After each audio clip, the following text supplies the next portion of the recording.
రేవంత్ సర్కార్ guarantee card ఇది. ప్రతి నెల 3.10 కోట్ల మంది రేషన్ కార్డుదారులకు సన్నబియ్యం, 4.5 లక్షల ఇందిరమ్మ ఇళ్లకు 5 లక్షల చొప్పున కేటాయింపు, 200 యూనిట్ల వరకు పేదలకు ఉచిత విద్యుత్తు, మహాలక్ష్మి పథకం ద్వారా 2 కోట్ల మందికి ఉచిత బస్సు ప్రయాణం, పేదలకు 500కే వంట గ్యాసు, 22 నెలల్లో 6 లక్షల కొత్త రేషన్ కార్డుల జారీ, బీసీలకు 42% రిజర్వేషన్ల కేటాయింపు, 4100 కోట్లతో మూసీకి పునర్జీవనం, మెట్రో 2వ దశ విస్తరణకు ప్రణాళిక, 15,000 ఎకరాలు కాపాడి ముంపు సమస్యకు పరిష్కారం చూపిన హైడ్రా, 756 చదరపు కిలోమీటర్లలో భారత్ ఫ్యూచర్ సిటీ నిర్మాణం,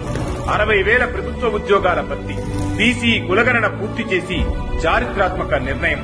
3 లక్షల కోట్ల విదేశీ పెట్టుబడుల ఆకర్షణ,